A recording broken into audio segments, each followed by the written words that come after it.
इनका एजेंडा चुनाव जीतने के लिए वक्फ और हिंदू मुस्लिम का वही बता रहा हूं। ये भ्रम है, ये भ्रामक है। अच्छा। ये झूठ जो है इस देश में। उन्होंने कहा ये सब भ्रामक है, मतलब कि विजयपुरा के वो गरीब किसान जो रिपब्लिक कन्नडा से बात कर रहे हैं, जो रिपब्लिक चैनल से बात कर रहे हैं, वो किसानों को झूठा बोल रहे हैं। 95 और 2013 के जो कानून लाए गए थे कांग्रेस के द्वारा, उन्होंने असीमित ताकत दे दिया है वक्फ को कि वक्फ ने ताजमहल कहीं पर क्लेम कर लिया, कहीं पर सूरत में म्युनिसिपल हेडक्वार्टर, कहीं पर छत्तीसगढ़ में तहसील ऑफिस, कहीं पर 1500 साल पुराना गांव। आप कल्पना कीजिए कि प्रॉफेट मोहम्मद सल्लल्लाहु अलैहि वसल्लम पर कुरान नाजिल हुई 1400 साल पहले, उसके बाद वक्फ आया, पर गांव 1500 साल पुराना क्लेम कर दिया। और अब इसीलिए आप देखिए कि वक्फ के नाम पर ये सारी भड़काऊ जमात काम पर है। वक्फ के अमेंडमेंट की बात मैंने नहीं की, बीजेपी ने नहीं की, ये सच्चर कमेटी रिपोर्ट ने की, ये रहमान खान कमेटी रिपोर्ट ने की, मुसलमानों ने की।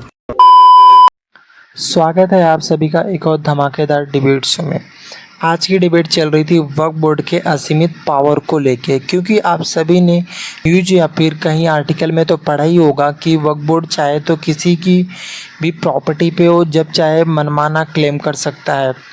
तो सजाद पूनावाला फुल तैयारी करके आए हुए थे और वक्फ बोर्ड के एक एक पन्ने को उन्होंने खोल के रख दिया। डिबेट बहुत ज़्यादा मज़ेदार होने वाली है।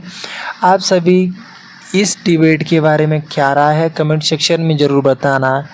मिलते हैं ऐसे एक और धमाकेदार डिबेट शो में, तब तक के लिए जय हिंद जय भारत। इनका एजेंडा चुनाव जीतने के लिए वक्फ और हिंदू मुस्लिम का संविधान ये कहता है हिंदू मुस्लिम सिख ईसाई बौद्ध पारसी सबको अपनी फ्रीडम ऑफ स्पीच है, फ्रीडम ऑफ वॉइस है, फ्रीडम ऑफ लिविंग है। अब अपने कब्जा कर रखे, जरा आंकड़ा दे दीजिए। 1990 में 2 तरह के कानून आए। एक प्लेस ऑफ वर्शिप एक्ट आया जिसके तहत अगर अनामिका पांडे जाए और कहे कि ये प्लेस ऑफ वर्शिप मेरा है तो उसको कोई कानूनी अधिकार नहीं कि वो कोर्ट में जा सके। पर दूसरा कानून ऐसा आया कि मान लो कि नाम है दानिश और वक्फ की प्रॉपर्टी में अगर बोल दूं किसी प्रॉपर्टी को, पार्लियामेंट को बोल दूं मान लो, तो वो दानिश को बोलेंगे कि आ जाओ वक्फ ट्राइब्यूनल में साबित कर देंगे आपके लिए। तो ये सांप्रदायिक सोच के साथ कांग्रेस ने काम किया 1990 के दशक में। इसको ठीक करने की पूरी कवायद। ये जो कब्जा मानसिकता या अतिक्रमण मानसिकता है, ये बहुत पुरानी है।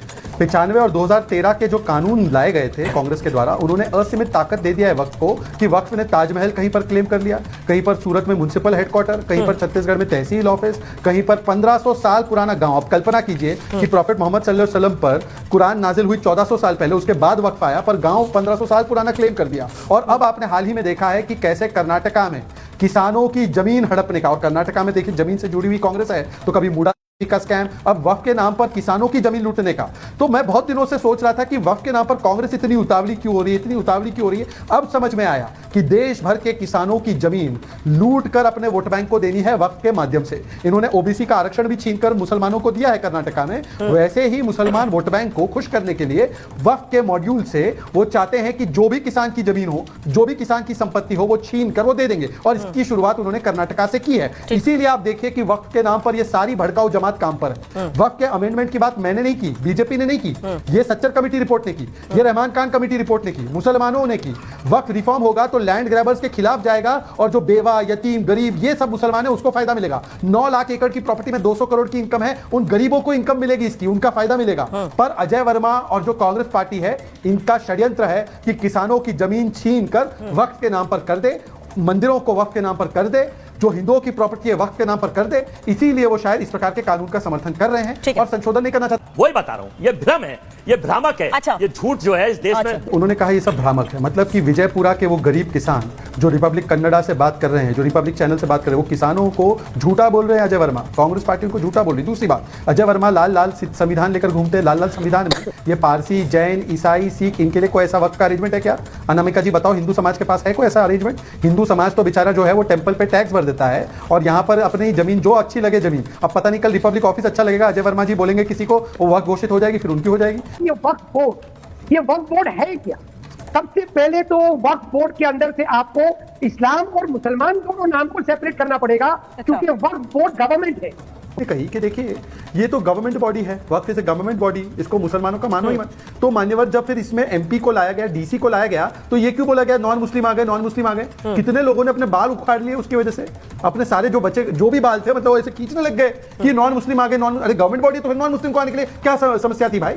और तीसरी बात, ये देखिए अतीक साहब हो या दानिश साहब हो, वो नहीं चाहते कि मेरे जैसे पसमानदा को उनका अधिकार मिले। ये सब सैयद समाज के लोग हैं, ये अपर कास्ट है। अभी तक ये लोग जो है वक्फ की प्रॉपर्टी कुछ पॉलिटिशियंस के साथ मिलकर खा जाते थे। तो इसीलिए अब वो नहीं चाहते कि 85% 90% पसमानदा को उनका अधिकार मिले, इसलिए ये विरोध कर रहे हैं। बचपन में हमने ऐसी कहानियां सुनी थी और बचपन में ऐसा गांव में होता था कि कुछ डकैत लोग कहे जाते थे, उनको डकैत कहा जाता था और वो डकैत बड़े पावरफुल होते थे, वो साधारण नहीं होते थे, मतलब उनका बड़ा डकैत बड़े पावरफुल होते थे और आपको आकर के एक चिट्ठी दे जाया करते थे। ऐसा उनका नियम था कि वो चिट्ठी दे करके और लूटा करते थे। तो मैं आपसे ये पूछना चाहता हूं कि क्या रिपब्लिक भारत इस जो डकैती वाली भाषा को पैरालिस्ट कर रहा था उसको एंडोर्स करता है? अभी दानिश कुरैशी ने कहा कि ये डकैती शब्द सही नहीं है। तो दानिश कुरैशी, जब पीएम को चौकीदार चोर है कहा गया, जब पीएम केयर्स को चोरी कही गई, तब आपने चोरी और डकैती शब्द के लिए आपत्ति दर्ज की। भैया तो सारे कर्मचारियों को, बप के नेताओं को, बप के मंत्री को डकैत कहा गया है। इन्होंने एक सज्जन ने आपके डीबी में अभी डकैत की उपाधि दी है। जब एक आचार्य अगर डकैती शब्द उस बिहेवियर को अगर एक्सप्लेन करने के लिए बोला जाता है, कोई अतिक्रमण बोलता है, कोई डकैती बोलता है, कोई लूट बोलता है, तो आपके पेट में बड़ी आग लगी। पर जब पीएम, ये कौन लगातार बीच में डब कर रहा है, बीच में कौन है बज रहा है? अजय वर्मा अभी सिर्फ आप ही हैं, लगातार अभी सिर्फ आप ही हैं मेरे पास अपनी सरकार का पक्ष रखने के लिए। मैं आपके पास ही आ रही हूं, मैं आ रही हूं। लगातार बज रहा है, कौन है ये कौन है खामखा?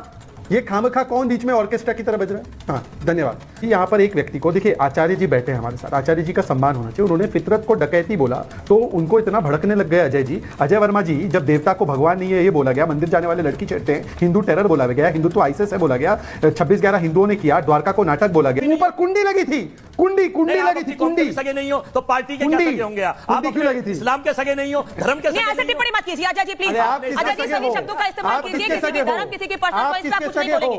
अजय जी प्लीज, किसके सगे हो? किसी की धर्म, किसी की पर्सनल चॉइस पे कुछ नहीं बोलेंगे। जिसे भाजपा ने ठगा नहीं, लुटेरों के सगे हो। जो बेवकूफ बनाने की राजनीति कर रही है कि वक्फ के आगे जाया नहीं जा सकता, वो बिल्कुल गलत बात है। अपीलेट अथॉरिटी उसकी है, उसमें जाया जा। चलिए शहजाद, चलिए मैं अनामिका जी, दानिश जी की बात से शुरू करता हूं। मान लीजिए कि अनामिका जी का एक संस्थान है, हिंदू संस्थान है, और उसका और मेरा डिस्प्यूट हो गया जमीन को लेकर। क्या अनामिका जी के ट्राइब्यूनल में जाऊंगा मैं? क्या अनामिका जी और मैं दोनों सिविल कोर्ट जाएंगे? तो बाकियों के लिए भी सिविल कोर्ट की व्यवस्था है, तो इसको भी सिविल कोर्ट की व्यवस्था दो ना। आपके केस में ट्राइब्यूनल हो और दूसरों के केस में ट्राइब्यूनल ना हो, दूसरों के केस में सिविल कोर्ट हो, ऐसा कैसे हो सकता है?